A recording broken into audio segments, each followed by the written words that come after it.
ಸಿಂಹ ರಾಶಿಯವರಿಗೆ ಸ್ವಾಗತ. ನಾವು ಈ 2026ನೇ ಸಾಲಿನ ಜುಲೈ ತಿಂಗಳಲ್ಲಿ ನಿಮಗೆ ಏನೇನು ಫಲಗಳು ಪ್ರಾಪ್ತಿಯಾಗುತ್ತೆ ಅಂತ ಹೇಳಿ ನೋಡ್ತಾ ಹೋಗೋಣ. ನೋಡಿ, ನಿಮ್ಮ ರಾಶಿಯಲ್ಲೇ ಶುಕ್ರ ಗ್ರಹದ ಸ್ಥಿತಿ ಇರುವಂಥದ್ದು. ನೀವು ಇಲ್ಲಿವರೆಗೂ ಕೂಡ ಇನ್ನೊಬ್ಬರಿಗೆ ಸಹಾಯ ಮಾಡುವಂಥದ್ದು, ಒಟ್ಟಲ್ಲಿ ಇನ್ನೊಬ್ಬರಿಗಾಗಿ ನೀವು ಜೀವನವನ್ನು ಮಾಡ್ತಾ ಇದ್ದೀರಿ. ಆದರೆ ಈ ತಿಂಗಳಲ್ಲಿ ಏನಾಗುತ್ತೆ ಅಂತ ಹೇಳಿದ್ರೆ ನಿಮಗೆ ಅನ್ಸೋದಕ್ಕೆ ಶುರುವಾಗುತ್ತೆ, ನಾನು ನನಗೋಸ್ಕರನೂ ಕೂಡ ಏನಾದರೂ ಮಾಡ್ಕೊಳ್ಬೇಕು, ಇನ್ನೊಬ್ಬರಿಗಾಗೇ ಬದುಕ್ತಾ ಹೋದರೆ ಆಗೋದಿಲ್ಲ ಅಂಥೇಳಿ ನಿಮಗೆ ಅನಿಸುವುದಕ್ಕೆ ಶುರುವಾಗುತ್ತೆ. ಈ ಒಂದು ಮಾಸದಲ್ಲಿ ಶುಕ್ರ ಗ್ರಹ ನಿಮ್ಮ ರಾಶಿಯಲ್ಲಿ ಸ್ಥಿತವಾಗಿರೋದ್ರಿಂದಾಗಿ ಇನ್ನೊಂದು, ಅನಗತ್ಯ ಖರ್ಚುಗಳನ್ನು ಮಾಡುವುದಕ್ಕೆ ಹೋಗಬಾರ್ದು. ಶುಕ್ರ ಗ್ರಹ ನಿಮ್ಮ ರಾಶಿಯಲ್ಲಿ ಇರೋದ್ರಿಂದಾಗಿ ಒಂದು ಸ್ವಲ್ಪ ಎಲ್ಲ ವಸ್ತುಗಳನ್ನು ನೋಡಿದಾಗ ಇದು ಬೇಕು ಅಂತ ಹೇಳಿ ಅನ್ಸೋದಕ್ಕೆ ಶುರುವಾಗುತ್ತೆ. ಆದರೆ ಅನಗತ್ಯ ಖರ್ಚುಗಳನ್ನು ಮಾಡುವುದಕ್ಕೆ ಹೋಗಬಾರದು. ಇನ್ನು ಕೇತು ಗ್ರಹ ಕೂಡ ನಿಮ್ಮ ರಾಶಿಯಲ್ಲೇ ಸ್ಥಿತವಾಗಿರುವಂಥದ್ದು. ಹಾಗಾಗಿ ಈ ಮಾಸ ನಿಮಗೆ ಕೆಲವು ಸಲ ತುಂಬ ಉತ್ಸಾಹ ಇರುತ್ತೆ, ಎಲ್ಲದೂ ನಂಗೆ ಬೇಕು ಅಂತ. ಇನ್ನೂ ಕೆಲವು ಸಲ ತುಂಬ ವೈರಾಗ್ಯ ಸ್ವಭಾವ, ಇದೆಲ್ಲ ಯಾಕಪ್ಪ ನಂಗೆ ಬೇಕು ಅಂತ ಹೇಳಿ ಅನ್ಸೋದಕ್ಕೆ ಶುರುವಾಗುತ್ತೆ. ಶುಕ್ರ ಗ್ರಹ ನಿಮ್ಮ ರಾಶಿಯಲ್ಲಿ ಸ್ಥಿತವಾಗಿರೋದ್ರಿಂದಾಗಿ ಎಲ್ಲದೂ ನಂಗೆ ಬೇಕು ಅಂತ ಹೇಳಿ ಅನ್ಸುತ್ತೆ. ಕೇತು ಗ್ರಹನೂ ಅಲ್ಲೇ ಸ್ಥಿತವಾಗಿರೋದ್ರಿಂದಾಗಿ ಇದೆಲ್ಲ ಯಾಕೆ ಬೇಕು ಅಂತ ಹೇಳಿ ಅನ್ಸುತ್ತೆ. ಹಾಗಾಗಿ ಈ ಒಂದು ತಿಂಗಳಲ್ಲಿ ನಿಮ್ಗೆ ಎರಡು ರೀತಿ ಮನಸ್ಥಿತಿನೂ ಇರುತ್ತೆ. ಕೆಲವು ಸಲ ತುಂಬಾ ಉತ್ಸಾಹ, ಇನ್ನು ಕೆಲವೊಂದು ಸಲ ವೈರಾಗ್ಯದ ಸ್ವಭಾವ ಅಂತ ಹೇಳುವಂಥದ್ದು ಕೂಡ ಇರುತ್ತೆ. ಇನ್ನು ಮುಖಕ್ಕೆ ಸಂಬಂಧಪಟ್ಟಿರುವಂತಹ ಆರೋಗ್ಯದ ವಿಚಾರದಲ್ಲಿ ಸ್ವಲ್ಪ ಜೋಪಾನವಾಗಿರ್ಬೇಕಾಗುತ್ತೆ. ಮುಖದಲ್ಲಿ ಸ್ವಲ್ಪ ಅಲರ್ಜಿಗಳು ಉಂಟಾಗುವಂಥದ್ದು, ಚರ್ಮದ ಸಮಸ್ಯೆಗಳು ಉಂಟಾಗುವಂಥದ್ದು, ಇದಕ್ಕೆಲ್ಲ ಈ ಒಂದು ಮಾಸದಲ್ಲಿ ಅವಕಾಶ ಇದೆ. ಇನ್ನು ರಾಹುಗ್ರಹ ನಿಮಗೆ ಸಪ್ತಮ ಭಾವದಲ್ಲಿ ಸ್ಥಿತವಾಗಿರುವಂಥದ್ದು.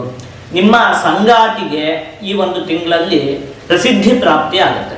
ನಿಮ್ಮ ಪತ್ನಿ ಆಗಿರಬಹುದು ಅಥವಾ ಪತಿ ಆಗಿರಬಹುದು, ಅವರು ಮಾಡ್ತಾ ಇರುವಂತಹ ಉದ್ಯೋಗದಲ್ಲೂ ಅಭಿವೃದ್ಧಿ ಆಗುತ್ತೆ. ಜೊತೆಗೆ ಒಂದಷ್ಟು ಪ್ರಸಿದ್ಧಿ ಅಂತ ಹೇಳುವಂಥದ್ದು ಕೂಡ ಅವರಿಗೆ ಪ್ರಾಪ್ತಿ ಆಗುತ್ತೆ.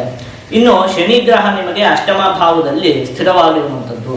ಹಾಗಾಗಿ ಒಂದಷ್ಟು ಹಳೆಯ ರೋಗಗಳು ಮರಕಳಿಸುವುದಕ್ಕೆ ಅವಕಾಶ ಉಂಟು. ಈ ಹಿಂದೆ ಏನೋ ಒಂದಷ್ಟು ಆರೋಗ್ಯದ ಸಮಸ್ಯೆಗಳು ಉಂಟಾಗಿರುತ್ತೆ, ಅದಕ್ಕೆಲ್ಲ ಔಷಧಿಯನ್ನು ಮಾಡಿರ್ತೀರಿ, ಅದೆಲ್ಲ ಸರಿಯಾಗಿರುತ್ತೆ. ಆದರೆ ಮತ್ತೆ ಈಗ ಆ ರೀತಿಯಾದಂತಹ ಹಿಂದೆ ಬಂದಿದ್ದಂತಹ ಆರೋಗ್ಯದ ಸಮಸ್ಯೆ ಮತ್ತೆ ಬರುವುದಕ್ಕೆ ಈ ತಿಂಗಳಲ್ಲಿ ಅವಕಾಶ ಉಂಟು. ಆ ವಿಚಾರದಲ್ಲಿ ಸ್ವಲ್ಪ ಜೋಪಾನವಾಗಿ ಇರಬೇಕಾಗುತ್ತೆ. ಇನ್ನೊಂದು ಮುಖ್ಯವಾಗಿ, ನಂಬಿದಂತಹ ವ್ಯಕ್ತಿಗಳೇ, ನಿಮ್ಮ ಆತ್ಮೀಯರಾದಂತಹ ವ್ಯಕ್ತಿಗಳೇ ಈ ಮಾಸದಲ್ಲಿ ಒಂದು ಸ್ವಲ್ಪ ನಿಮಗೆ ಮೋಸ ಮಾಡುವುದಕ್ಕೆ ಅವಕಾಶ ಇದೆ. ಶನಿಗ್ರಹ ಅಷ್ಟಮ ಭಾವದಲ್ಲಿ ಸ್ಥಿತವಾಗಿರೋದ್ರಿಂದಾಗಿ ಈ ಹಿಂದಿಂದ ಕೂಡ ಸ್ಥಿತವಾಗಿದ್ದು ಕೂಡ ನಿಮ್ಗೆ ಅವಾಗೆಲ್ಲ ಉತ್ತಮವಾಗಿ ಗುರುಬಲ ಅಂತ ಹೇಳೋದಿತ್ತು, ಅಷ್ಟೊಂದು ಸಮಸ್ಯೆ ಆಗಲಿಲ್ಲ. ಈಗ ಗುರುಗ್ರಹವು ದ್ವಾದಶ ಭಾವದಲ್ಲಿ ಇರೋದ್ರಿಂದಾಗಿ ನಿಮ್ಮ ಜೊತೆಗಿರುವಂತಹ ವ್ಯಕ್ತಿಗಳೇ ಒಂದು ಸ್ವಲ್ಪ ಮೋಸ ಮಾಡುವುದಕ್ಕೆ ಅವಕಾಶ ಅಂತ ಹೇಳುವಂಥದ್ದು ಉಂಟು. ಇನ್ನು ಕುಜಗ್ರಹ ನಿಮಗೆ ದಶಮ ಭಾವದಲ್ಲಿ ಸ್ಥಿತವಾಗಿರುವಂಥದ್ದು. ಹಾಗಾಗಿ ನೀವು ಉದ್ಯೋಗ ಮಾಡುವಂತಹ ಸ್ಥಳದಲ್ಲಿ ನೀವು ತಾಳ್ಮೆಯಿಂದ ವರ್ತನೆ ಮಾಡಬೇಕಾಗತ್ತೆ. ನೋಡಿ, ನಿಮ್ಮ ಜೊತೆ ಉದ್ಯೋಗವನ್ನು ಮಾಡುವಂತಹ ವ್ಯಕ್ತಿಗಳಾಗಿರ್ಬಹುದು, ಅವರೆಲ್ಲ ನಿಮಗೆ ಸುಮ್ಮನೆ ನಿಮ್ಮನ್ನು ಕೆಣಕ್ತಾರೆ, ನಿಮಗೆ ಸಿಟ್ಟು ಬರುವ ಹಾಗೆ ಮಾಡ್ತಾರೆ, ಬೇಕು ಅಂತಾರೆ. ಆದರೆ ನೀವು ದುಡುಕಿ ಯಾವುದೇ ರೀತಿ ನಿರ್ಧಾರವನ್ನು ತೆಗೆದುಕೊಳ್ಬಾರ್ದು. ದುಡುಕಿ ಏನೋ ಮಾತಾಡುವಂಥದ್ದು, ಅವರೇನೋ ಹೇಳಿದ್ರು ಅಂತ ಹೇಳಿ ನೀವೇನೋ ಮಾತಾಡುವಂಥದ್ದು, ಅಂಥದ್ದೆಲ್ಲ ಮಾಡುವುದಕ್ಕೆ ಹೋಗಬಾರ್ದು. ಆದಷ್ಟು ತಾಳ್ಮೆಯಿಂದಲೇ ವ್ಯವಹಾರ ಮಾಡಬೇಕು ನೀವು ಉದ್ಯೋಗ ಮಾಡುವಂತಹ ಸ್ಥಳದಲ್ಲಿ. ಇನ್ನು ರವಿಗ್ರಹ ನಿಮಗೆ ಏಕಾದಶ ಭಾವದಲ್ಲಿ ಸ್ಥಿತವಾಗಿರುವಂಥದ್ದು. ಹಾಗಾಗಿ ಹಳೆಯ ಸ್ನೇಹಿತರಿಂದ ನಿಮಗೆ ಒಂದಷ್ಟು ಲಾಭ ಅಂತ ಹೇಳುವಂಥದ್ದು ಉಂಟಾಗುತ್ತೆ. ಹಳೆಯ ಸ್ನೇಹಿತರು ಮತ್ತೆ ನೀವಿರುವಲ್ಲಿಗೆ ಬರ್ತಾರೆ. ಅಂದರೆ ಒಂದಷ್ಟು ಜನ ಸ್ನೇಹಿತರು ಈ ಹಿಂದೆ ಎಲ್ಲ ತುಂಬ ಚೆನ್ನಾಗಿ ಪರಿಚಯ ಇರ್ತಾರೆ. ಏನೋ ಒಂದಾಗಿ ನೀವು ಬೇರೆ ಜಾಗಕ್ಕೆ ಹೋಗಿರ್ತೀರೋ ಅಥವಾ ಅವರು ಬೇರೆ ಕಡೆ ಹೋಗಿರ್ತಾರೋ, ತುಂಬ ದಿನದಿಂದ ನಿಮಗೆ ಅವರಿಗೆ ಸಂಪರ್ಕ ಅಂತ ಹೇಳುವಂಥದ್ದು ಇರುವುದಿಲ್ಲ.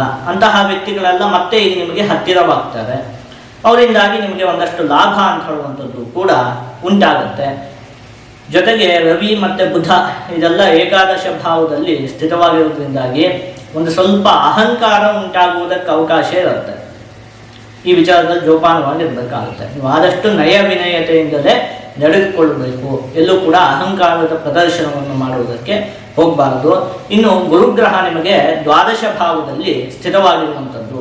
ಹಾಗಾಗಿ ವಿದೇಶಕ್ಕೆ ಸಂಬಂಧಪಟ್ಟಿರುವಂತಹ ಕೆಲಸವನ್ನು ಮಾಡ್ತಾ ಇರುವಂತಹ ವ್ಯಕ್ತಿಗಳಿಗೆ ಅಥವಾ ವಿದೇಶಕ್ಕೆ ಹೋಗಬೇಕು ಅಂತ ಹೇಳಿ ಅಂದುಕೊಂಡಿರುವಂತಹ ವ್ಯಕ್ತಿಗಳಿಗೆ ಈ ಒಂದು ಮಾಸ ಉತ್ತಮವಾಗಿದೆ.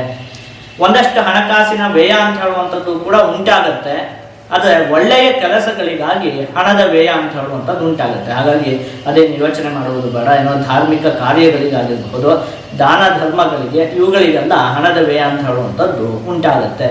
ಆದಷ್ಟು ನೀವು ಈ ಮಾಸದಲ್ಲಿ ಆಂಜನೇಯ ಸ್ವಾಮಿಯ ಆರಾಧನೆಯನ್ನು ಮಾಡಬೇಕು. ನೀವು ಹೀಗೆ ಮಾಡುವುದರಿಂದ ನಿಮಗೆ ಯಾವುದೇ ಅಶುಭ ಫಲ ಅಂತ ಹೇಳುವಂಥದ್ದು ಪ್ರಾಪ್ತಿಯಾಗುವುದಿಲ್ಲ. ಜೊತೆಗೆ ಎಲ್ಲ ಶುಭ ಫಲಗಳು ಕೂಡ ಸಂಪೂರ್ಣವಾಗಿ ಪ್ರಾಪ್ತಿಯಾಗುತ್ತೆ.